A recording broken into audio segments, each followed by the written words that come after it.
Hello, welcome back to my channel. This is our From Baddie to Saved podcast. I am Jaleesa Aaliyah, of course, and this is episode 3.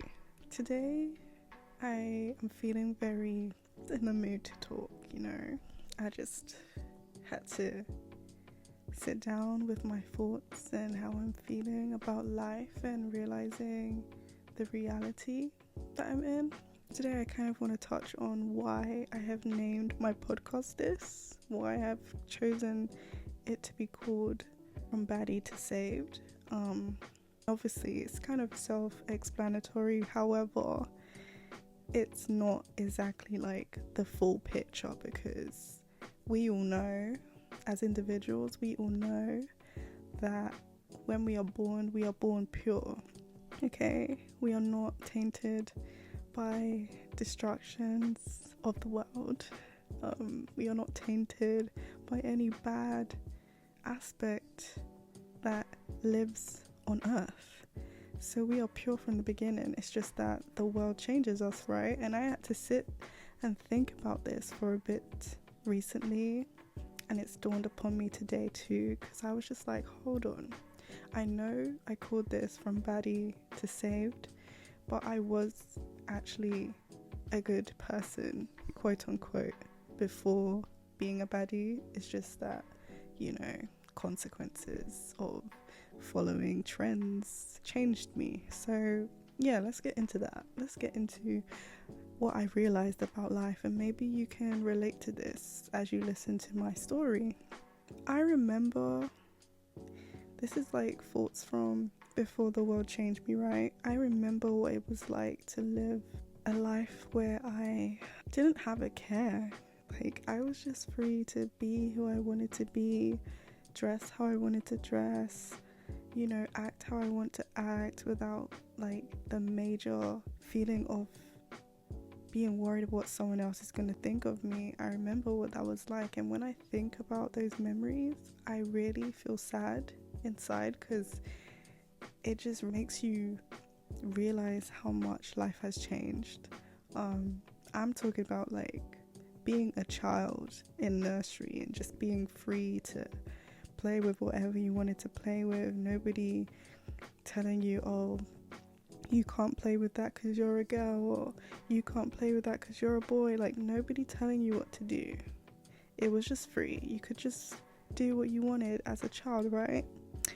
And I would say I was somebody that was kind of like included but not included when it came to like groups or friendship groups, that kind of thing. I was someone that always had friends but didn't ever really know where I stood with everyone. Only those that I claimed as my bestie would be my best friends, of course, and they would get the true authentic me. I wouldn't say I was holding anything back because I was too young to kind of like operate in that way. However, I do remember just having loads of male friends, loads of girlfriends, and not really trying to have like different relationships with them. I just wanted everyone to be my friend at once. Like, I didn't want to categorize them and be like, oh, you're my friend for this and that and this and that. It was just like we all had a mutual understanding that we were friends, right? And then you just ended up having those friends that you saw more, or you hung out with more, or you did sleepovers with, or you just had more time with. So that's why they would become your best friend, but not to like make it seem like the rest of your friends didn't hold the same value, because they did. It's just that you never saw them as much, or you never spent enough time with them other than in school. So yeah, I remember just like being so jolly, not really having the thought to even look at someone the wrong way because of what they're doing. Like, I remember having like a small friendship group.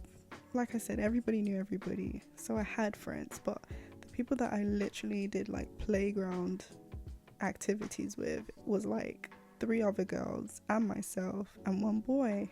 And this boy, he used to like do things that in this day and age you would say is like feminine. However, at that time of my life, still till today, I've never looked at him weird for doing that. Like, for example, if we wanted to do up Destiny's Child, he would be, joining in with us by putting his jumper on his head and acting like he's one of us, right? And we loved that. We embraced him from the beginning, because back then we didn't know what GAY was, and we didn't know what that meant. So having friends and it becoming apparent later on in life that that is what he would be classed as, even though we would never say that to him and we would never treat him that way, it's just so strange. Like, it's just so strange, because nothing is anything until the people of this world make it something. And that's what I've realized with that. Like, I fully embraced him. All my friends embraced him. We never ever classed him as anything. Nobody spoke badly of him. It was just like, he was known to be one of the girls, and we loved him for that, and I still love him till today. Like, shout out to you if you ever come across this. I don't want to shout your name out, but he knows who he is. We are cool to this day. Like, yeah, but I just had to mention that because I wanted you to see the picture of what I'm trying to paint for you guys, that we are born with such good mindset from the beginning, and then something happens and then we just lose that ability to remain who we are and like just be open to everything instead of closed away because of society. So yeah, I remember that. Secondly, I remember being in secondary school. Okay. In secondary school, I had a lot less friends. Like, the ones that stuck around, the ones that didn't, and that's fine. I don't hold any grudges. I don't feel any type of way towards anybody for it. I just know what I know, and to this day we still have, little moments where we talk, but it's not the same, I went to an all-girls school, an all-girls secondary school, and going from a mixed primary to a secondary school that was just girls was quite I don't want to say bizarre, but it was kind of like eye-opening kind of experience for me. Things I never had to like think of, I had to start thinking of, because girls like to like point out things or highlight certain things about you that you don't necessarily have an issue with, or your friends do not have an issue with, and they'll make it an issue. And it's just so strange, but I'm not here to like judge others, I'm not trying to do that. I just want you to understand where I'm coming from. But I remember one particular memory where, okay, before I get into that, I have to kind of talk about the type of person I was in secondary school. I was somebody that was very free-spirited. I was all about music. I was all about just laughing and joking and never really taking anything serious. I was just like unapologetically me. That's how I would call it. I was unapologetically me. I had this love for vampire books, and I was secretly making my own. I would secretly go home and write up my own stories with my own characters and create a whole different world. And I would be amazed by what I could write, because, having a talent and not sharing it with others, you don't know it's a talent unless you have someone tell you how good it is. So when I would literally have like 30 pages full of stories from my mind, I was just like, wow, I am amazing. Like, I am great. I can do everything I put my mind to, literally, because I was able to come up with her own story, like from scratch. Like, I didn't even brainstorm. I just got the computer and started writing, or if it was on my phone, I just started writing. I remember at the time I was publishing these stories on a website called Wattpad, and yeah, I just was overly inspired, and I was just like, I love this. Like, I would always have a book with me every single week, and by Friday I would need a new one. Literally, that was my goal. Every Friday I would get a new book, and before I knew it, I had a massive collection of stories about vampires and werewolves and all these creatures. And obviously I wasn't led by faith then, so that's why I was reading about those kind of things, and I wasn't aware of the creatures of the night and not kind of like obsessing over it. Yeah, so I didn't really think about that. I was just more amazed in the world that I could learn about that I do not know of. So that's why I was drawn to those stories. And if it wasn't those kind of stories, I was drawn to, like, is it Mallory Blackman? I hope I'm saying the right name, but I think she is a black author that made the book Noughts and Crosses. If I'm wrong, I'm so sorry, correct me somebody, but she made the best authentic life stories I've ever read, and eventually I got into her, and that became a thing to read amongst the girls at school, and I loved it. So I just was a bookworm. I was a bookworm that loved all different genres of music. I would listen to K-pop, which was Korean pop music, before it was like global. Now it's like a global thing, like people actually know about it.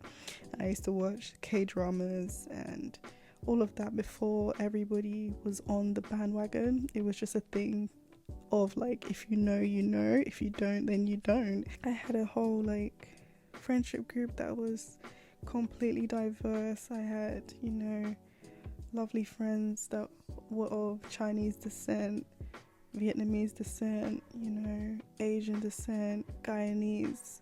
We just all had different backgrounds, Caribbean, Jamaican, African. Like, we were all different, and we all accepted each other, and we didn't feel the need to like drop that friend for that friend because they can't relate. Like, we wasn't like that. So it's just crazy. This world is just crazy. Like, to know that that's how life began for me, and how it ended up becoming was so opposite of that. So yeah, let's continue with these memories. You know, I loved them all. And I made time for every single one of them, because, you know, they all knew of each other, but sometimes you just find yourself with a certain group, and then the other group doesn't really find interest in that topic, so they wouldn't be around for that. Or, you know, you just have a bunch of friends, and sometimes they combine, sometimes they don't.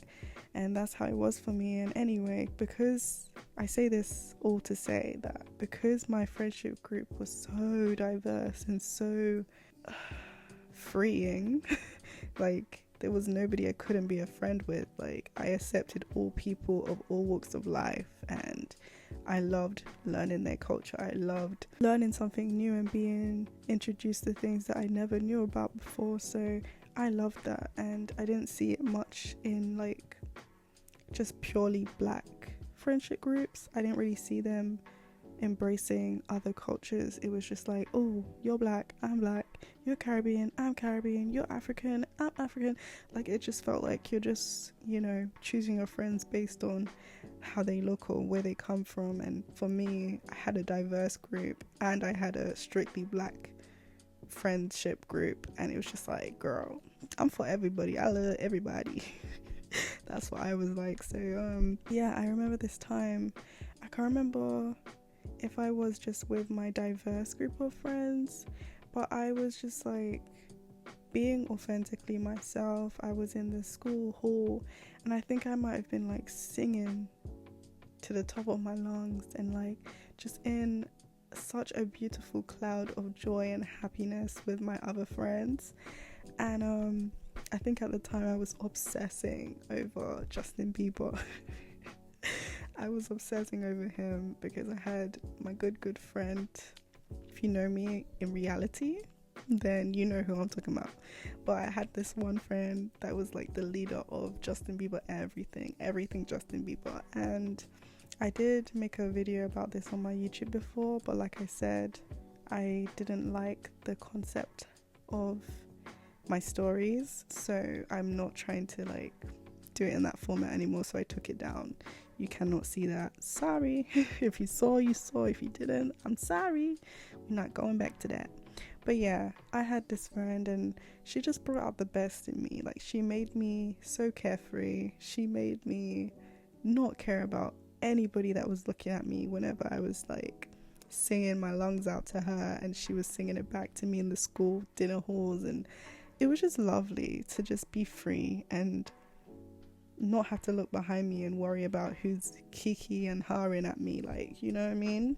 So this particular day, I remember somebody shouted something at me, and it was like an insult to say that I am crazy or I am like wild, something like that. And I remember going home that day and feeling really, I don't know the word for it, I just felt really sad. I felt really judged, and it was like my first ever judgment in life. Before then, I don't remember anyone ever expressing such, I don't know the word for it, because I don't know what that, you know when you don't relate to that emotion that someone's throwing at you, so you can't even put a name to what that even is. You just know it's not good, right? So whatever that emotion she threw at me to tell me that I'm crazy and like making it seem like I'm a mad girl because of me being free, whatever that is, that's how I felt. I felt really distressed, and I felt like I was starting to feel like I couldn't be myself. I couldn't freely do those things without having somebody look at me crazy or having somebody tell me that I'm weird for doing that. So after that day, I would still meet up with my friend, and you know, she would be like, oh, what's wrong? Like, you seem like something's wrong. And I would never tell her because I didn't know how to tell her how that made me feel, because you know, the friendship group she was a part of and that I was a part of, they never made me feel that way. So it was kind of strange that my other group, some people from there, was making me feel that way. And it was just like, you never called me weird when I'm with you, and that's because I'm not as free to like laugh and giggle and do those quote unquote crazy things with them, because they didn't let me be that type of person with them. So it was just like, how can you look at me having a good time with my other friends and then shout things at me? Like, that stuck with me till today. That stuck with me. And I'm not saying like I'm holding a grudge, I'm not in any way. It's just like the feeling of that person's response to me has really affected me. Like, it made me not want to be me, or like not want to be me as freely, because I didn't want to receive that same comment again. And I think I even went to my best friend and I asked her, like, do you think I'm crazy? Like, do you think that the way I act is of a crazy person?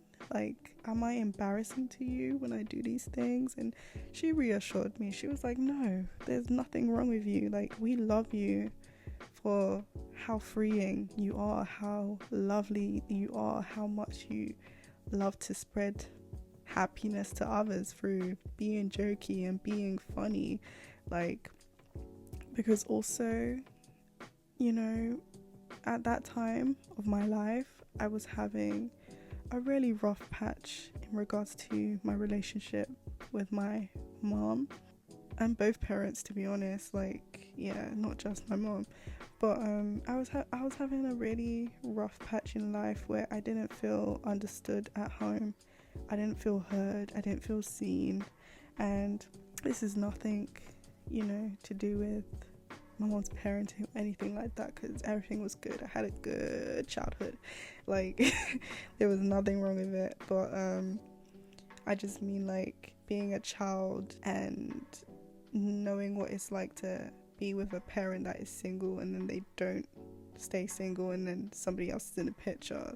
That's what I mean, like the effects of that, because you know, I felt more connected to her when she was single, and then when she started having a relationship with someone else, I didn't feel as connected, so I felt misunderstood and not seen because of that. And you know, I'm pretty sure if I sat her down to speak about this, she would tell you how I was dramatic and I once was afraid to like speak my truth, so I wrote it on a piece of paper and like pushed it under her door, and I pretended to go to sleep because I didn't want to be awake to see the reaction. Like that's the type of child I was, literally. So yeah, I've always had like a communication issue, so it's kind of like, let me pat myself on the back. Yeah, let's pat myself on the back for even being here and speaking, because I never used to speak, and it's just so refreshing and so great to be able to speak and help others through my stories and my lessons and my wisdom. You know, this is great, this is fantastic. Let's grow together, guys. Let's plant those seeds and water those pots together. Let's do it. So yeah, that combined with being judged at school, I just felt like, wow, like what do I do? Like, you know, because that was kind of my way of being like, you know, the judgment that person put on me because I was so free was kind of like saddening for me, because they didn't even know my story. They didn't even know why I was so free at school, because I didn't feel like I could do that at home. I feel like I had to just like be a child and not be seen, and that's at no fault of nobody. I promise you, this is not to condemn anybody. It's just how I was feeling as a child. I just feel like, okay, children are meant to be seen and not heard, so I can't be singing to the top of my lungs and doing all these things. And you know, I kind of replaced the need to do that with just being on the phone to my best friend all the time and spending time with her and just venting how I felt to her, and she would do the same back to me, and it was just lovely. It was just great, and I appreciated that in my childhood. I really did. But yeah, like I said, that person's comment really made me not want to be me like freely. It just kind of made me jolt the doors of freedom inside me and just like bottle it up. And yeah, that's something I have held on to today. Like only recently I stopped bottling up, but a good person in my life had to kind of give me the word and let me know that, you know, I've noticed that you bottle stuff up. And I'm just like, damn, how you know that? You know, I'm like, damn, how you know that? Out of like, you know, anyone could say this to me, but you, wow. Like, I appreciate it that you noticed that about me, because not many people even know. Nobody really stops to ask me how I am or anything like that, unless it's my best friend. So yeah, it's crazy. It's really crazy how you can be telling a story unknowingly and only certain people can catch the vibe.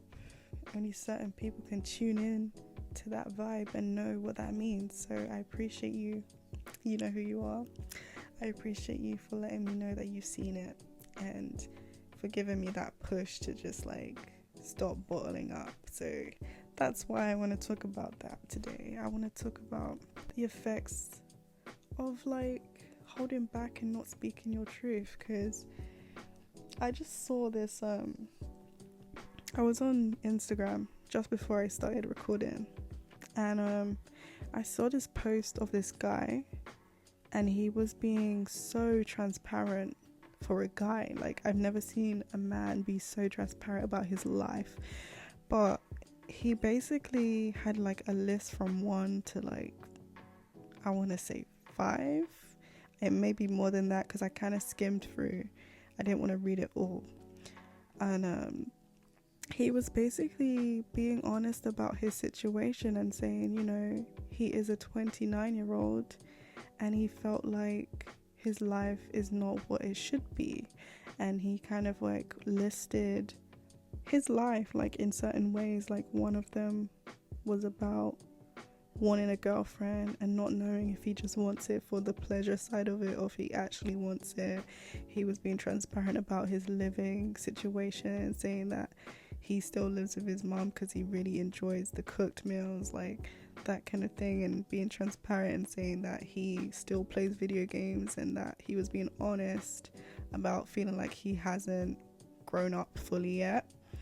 And, you know, being honest about having to look at the menu and count the coins because of his situation, and knowing that he can't afford everything and he would like to but he just can't. And he mentioned something about like feeling like overwhelmed that we live in a world where that's not acceptable anymore. Like to be with a guy that has to count the coins is not acceptable anymore because everybody's just living this lifestyle where money is active in everybody's life and it's overpouring and you don't have to look at the total. And I had to stop reading it because I was just like, damn, I just told him, God bless you for being honest, you know, and I clapped and prayed for him because I was just like, wow, that was so good. And then when I sent that message, I looked in the comments and everybody was kind of ridiculing him for being a 29-year-old and having not accomplished much, I'm quoting, much with his life, and giving him tips and, you know, sharing their opinion on his life. And I was just like, wow,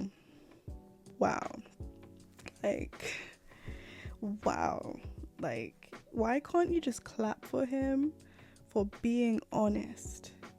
When do you see a young black man, 29 at that, speaking so truthfully about his life and not hiding behind images of fancy cars and jewelry and all those things that the world has placed upon us to have and achieve? Like, when do you ever see that? You don't see that. So I knew from the beginning of reading a word of that, I knew what he was doing. I knew that he wanted to just be accepted and understood. And I did. That's why I said, amen, God bless you, and keep going. Like, we thank you for being honest.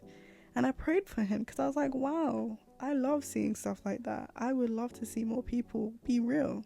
But unfortunately, the internet is not for things of real life. It's supposed to be a facade for a reason, because when you post anything real, nobody cares for it. Nobody wants to engage with it. And only the people that are of God and the believers will agree and understand, because they know where your heart is coming from and they understand you and see you for who you are.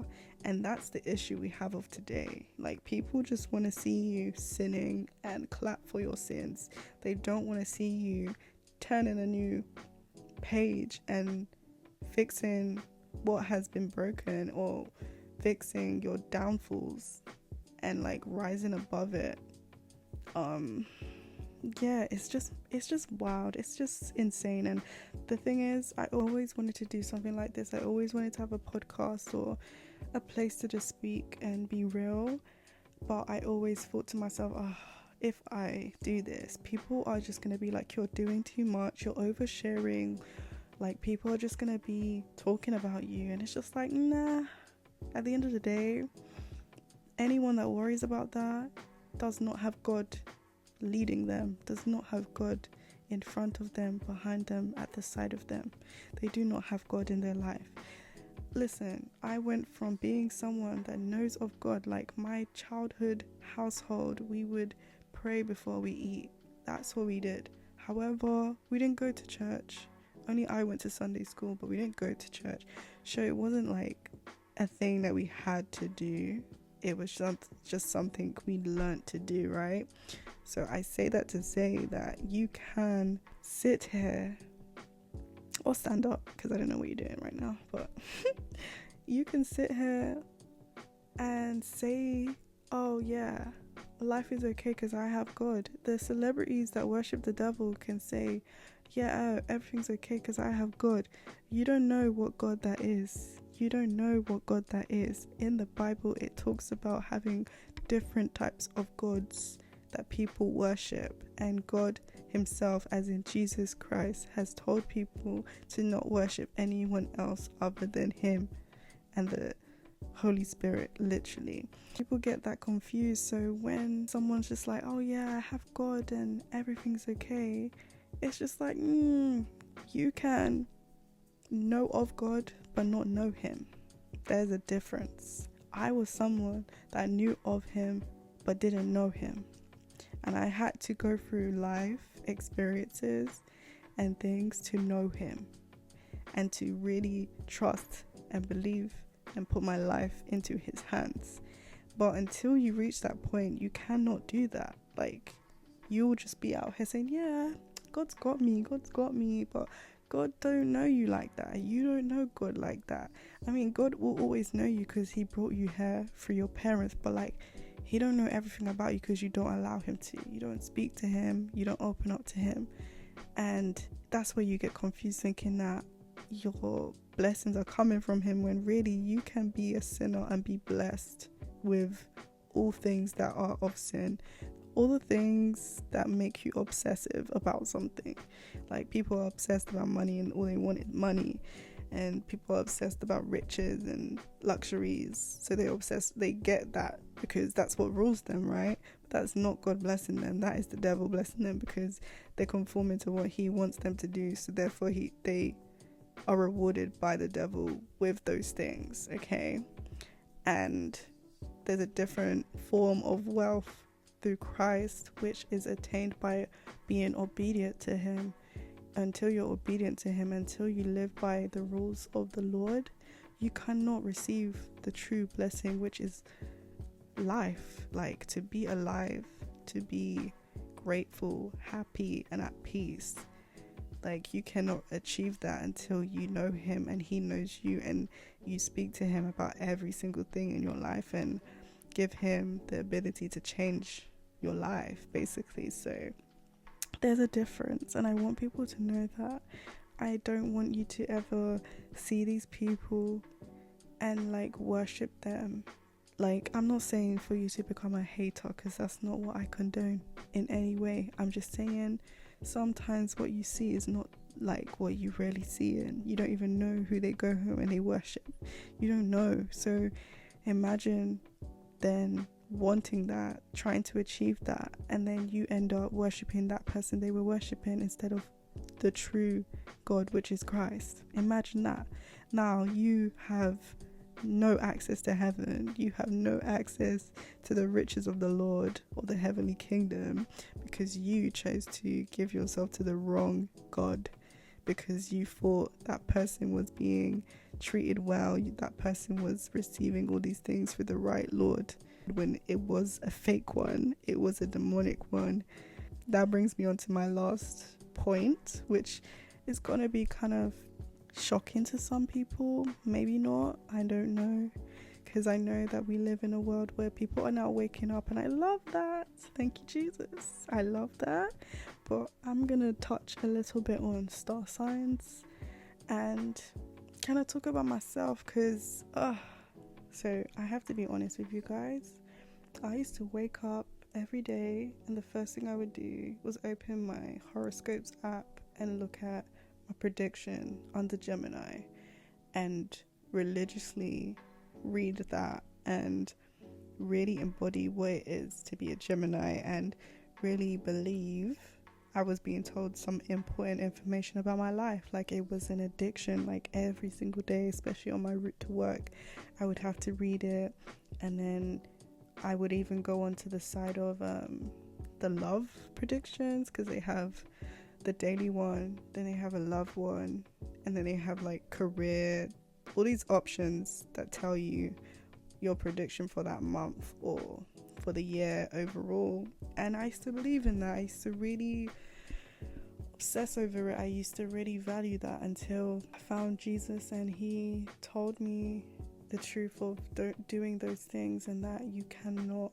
worship that and him. Like, they are two different things and they do not combine, because if you read the Bible, it will tell you that worshiping those things goes against everything, and having these false prophets tell you about your life. Nobody is supposed to be able to read into the future about your life or tell you the type of person you are due to when you were born. Like, it's not a thing. It's just a thing that became a trend of the world, and people fell into the category of picking it up and being like, oh my gosh, like everything it says about that is so true and it's so real, up until the stage of now people will not date people because of when they were born, which is insane.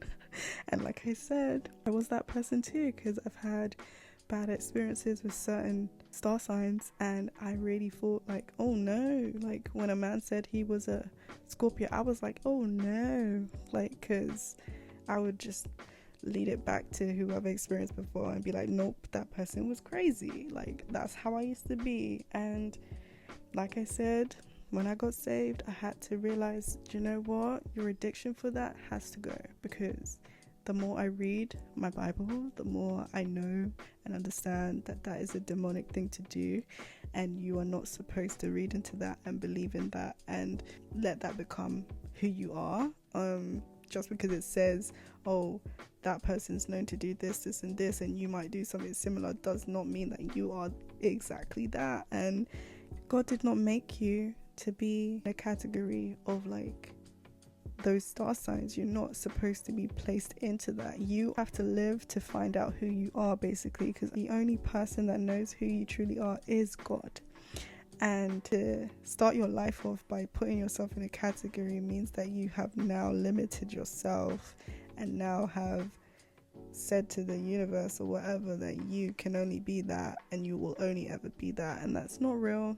That's not true. And I say this to say to anybody that is currently in that space of worshiping that, reading into that, you know, doing the whole crystals and things like that, please drop that. If you are of faith, if you are trying to be connected to God and Jesus, if you're trying to do that, please drop those right now, because you are going to be judged for that and you are going to be seen as a non-believer, and it's not cute. Like, it's not good, and you don't want to unfortunately lose your place with the Lord just because of something you chose to idolize, because that's kind of, yeah, it's an idol. You start to really believe and trust in every word under that category, and then before you know it, you're just like structuring your life all about those things and not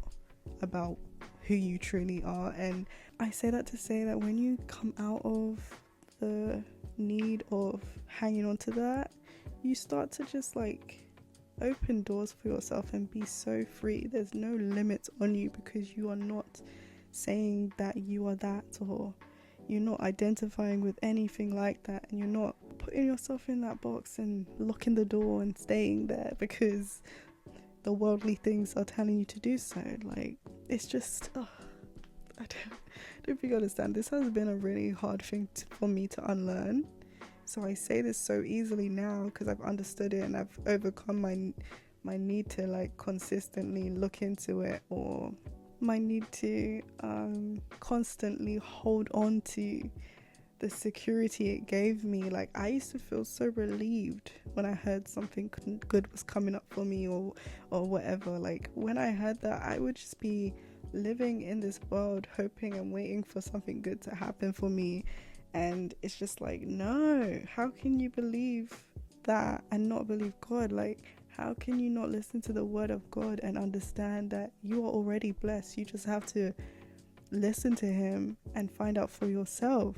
Like, you know, you're not someone that is struggling. You're not somebody that is lacking anything. You have it all already. You just have to figure it out by listening and being obedient, not by clinging on to a damn horoscope that tells you, oh, this is going to happen for you in your life and blah blah blah, and oh yeah, that's your characteristic, so that's why you're like this. Like, no, that stuff is for people that have no hope, have no faith, have no sense of direction. And I just want to say sorry to those who I ever offended with that truth, because it's a harsh one. Like I said, I had to have a little heartbreak moment because I was obsessed with that. I was. And I found out I was obsessed with it when I was in my walk, heavily in my walk. And I realized, oh my gosh, I cannot do this anymore. I'm not allowed to. I used to literally do that and talk to God. And I didn't know you couldn't do them both. I didn't know that. So imagine how I felt, guys. I was torn apart. I was just like, damn, that was my tea, my scoop of the day. I loved it. And I had to let it go and just be real and realize, you know what? When I was fresh out the womb, I didn't know about that. I didn't understand that. And it wasn't affecting my life. So why should it affect me now that I don't know about it and I'm not continuing to read about it? Come on. Let's be real here. Okay? Can we be real? Can we be real with each other? Can we pull each other up instead of down? Can we give each other constructive criticism without feeling like you're being judged or ridiculed for something? Let's have a space of honesty and understanding. Let's acknowledge our wrongs and choose to do right. I'm not here to make you feel any way for doing so. I'm not even here to tell you to stop doing that right now. I'm just letting you know that if you continue to do that, eventually you're going to be in the wrong place in regards to the afterlife or, whatever you want to believe in. But you're not going to get to where you really want to be, which is dwelling in the house of the Lord. You won't get there if you have idolized any of those things and continue to do so. So yeah, that's the end of episode 3. Don't feel offended by anything I have said. I'm not here to make you feel any type of way about yourself or make you feel like I'm this perfect person because I've changed so dramatically over the last few months. But I just want to share my wisdom and share what I've learned and share how I've changed. And it's been a good thing to let go of those things. It's been a good thing to return back to that child that I was.